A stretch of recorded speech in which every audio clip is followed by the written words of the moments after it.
Well, sure, music is great to listen to, but it's also healing. And we're going to learn more about a program that's coming up at the Center for Peace and Reconciliation. It's Healing Through Music. And joining us today, to my immediate left, Elizabeth Brown Ellis. Of course, she's Executive Director of Lima Symphony Orchestra, and then John Foster with the Center. And thank you both for coming today. Thank you. Okay, so John, you know, the Center has different programs through the month and, you know, different topics. And I feel like this music program is a little bit different, and some people might like, well, how does that work in with peace and reconciliation? But it does, right? It exactly does. As you recall, last week we celebrated Black History Month with Andrea King talking about wanting to be the change. And so Elizabeth and the symphony certainly they have a change going on, not only within the prison, but in the school systems, at the hospital, with their music. And so we feel that it's very important to get that story out to the people, because especially within the prison walls, they are really touched, and the impact is very great, and they are changed. Yeah, Elizabeth, the orchestra, you guys, you know, recently, in the past several years at least, have been really trying to go to different places. You know, the hospital, you said you were just there today. Right. But the prison, I think that was a really important moment for the orchestra, wasn't it? It was a huge moment for the orchestra, and a lot of people don't know. We've actually been working with the Correctional Institute since 2018, and we've been bringing smaller ensemble groups there for years, but this was the first chance we had to bring the entire symphony there.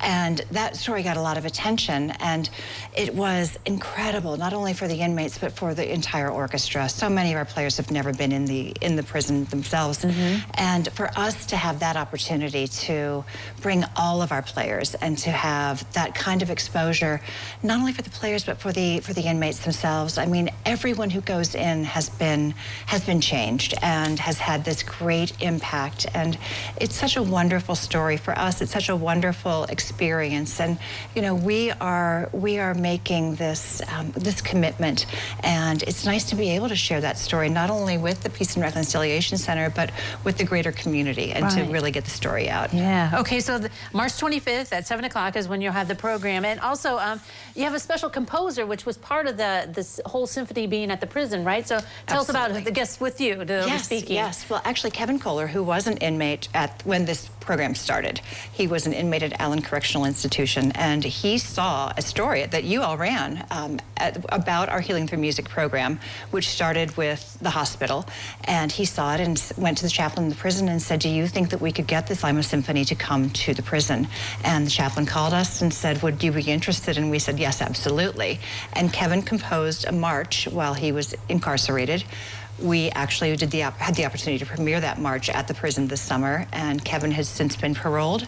He came back while we were playing that piece. He had the opportunity to hear it, and he is coming to the center to listen to us, to do this presentation, and also to help to speak with us this time. I assume his testimony will be great. And John, that's probably a cool thing to have with the program, to learn more about what the orchestra's out doing. Yeah, exactly. I know Kevin because I am involved in a prison ministry that goes in there on a weekly basis, so I knew Kevin, and to have him be there to see and witness, you know, live what he had written, it was just, and so he's going to be at the center also. And in addition to that, we've also interviewed 6 of the residents who sang in the choir, of the 100-piece choir of the Battle Hymn Republic, and they will give a testimony of how music has healed them and how it has changed their lives. And I know, you know, like studies show that kind of thing, right? I mean, that it relieves stress, it heals people, can change lives. So it's really neat to be a part of that in the local community. Yeah. It really is. It's just such an amazing, it's cathartic for them, it's cathartic for us. It's really just a wonderful partnership. When the orchestra played there, I mean, did you like look at the faces? Did they say thank you for coming and that kind of thing? I mean, what kind of reaction? You wouldn't really know what kind of reaction you're going to get, right? Not at all, no. But you know, we have seen our musicians actually say thank you for allowing us to be a part of this, and that it is the most important musical moment of their lives. That it has changed them as much as it is changing the people that we're playing for. They still talk about it. Yes. Really? And that's cool. And they're still asking, when will they come back? Yeah. Exactly. I'm sure that's in the works. All right. Healing Through Music at the Center for Peace and Reconciliation. Thank you guys for coming today. Thank you. Great story. All right. Don't go away. We'll look at the weather forecast next.